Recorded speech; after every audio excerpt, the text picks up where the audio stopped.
Okay, taking a little break from most of the East Coast park rankings, I'm going to go back to my home state, California. As you have already seen in the title, I'll be ranking every single thrill coaster at Six Flags Discovery Kingdom, so let's just get into it. Starting off in last place, or number 7, is Kong. This is a Vekoma SLC.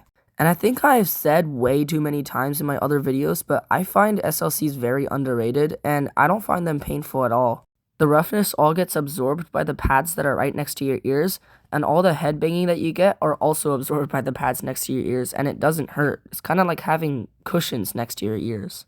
I haven't ridden this ride in a while, but from what I remember, it didn't really give off too many forces, despite what people say. Usually everyone says this ride is really rough and painful, but the layout is really good, but I see the exact opposite, that the layout isn't the best, but it isn't rough and painful. Next up on the list, or number 6, is Batman. This is an SNS 40 free spin model, and basically all it does is it goes through a really simple layout and the seats spin upside down.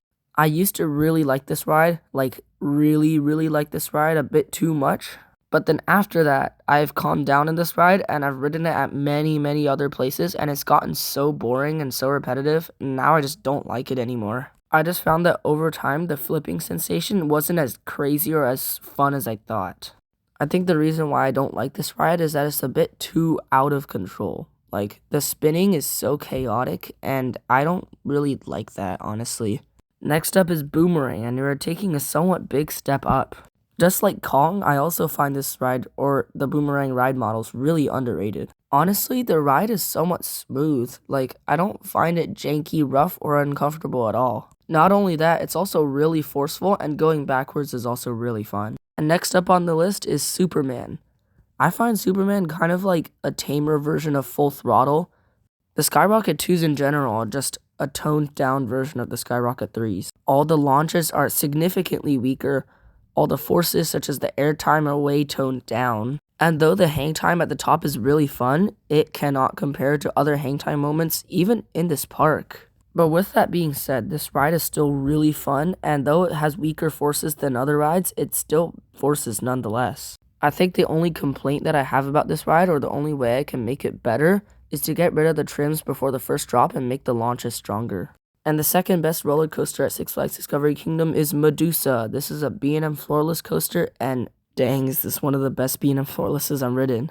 Even though most B&M floorlesses don't have too many positive Gs, they are really graceful on the tops of those very big inversions, and most of the smaller inversions all give really good whip. I think this ride is very good and very well rounded, but I don't think it can compare to the next two rides.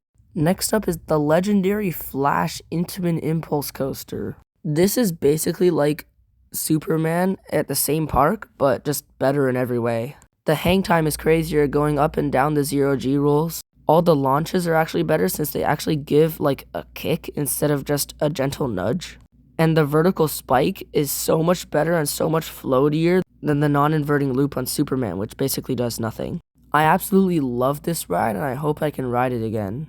And the best ride at Six Flags Discovery Kingdom, all of you guys saw it coming, it's Joker. Now, even though this is my favorite ride in the park, I still have some not so minor complaints about this ride. First of all, in mid-2023, when I first rode this ride, it was absolutely one of the most insane and strongest airtime I've ever ridden on any coaster, and it was hauling through the whole course, and I even got a POV of you guys to show. But the POV that you are watching now is a POV that I got yesterday, and it was running slow. It was not running as fast, even though the sun was out. It was 90 degrees, and a lot of people have been on the ride already. Not to mention that all of the hills were going over way slower, and there was way less ejector airtime.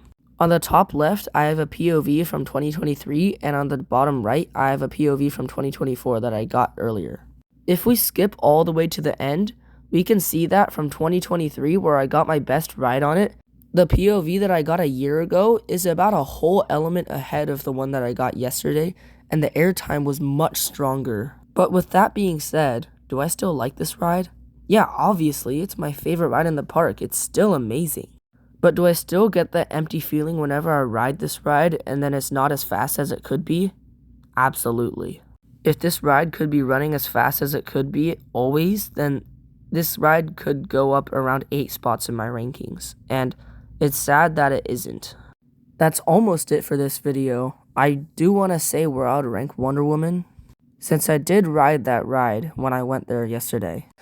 I think Wonder Woman would have ranked around, like, maybe above Medusa and under Flash, because the floater airtime is really fun, and when you're that high up and staring straight at the ground or straight at the sky, it is really fun.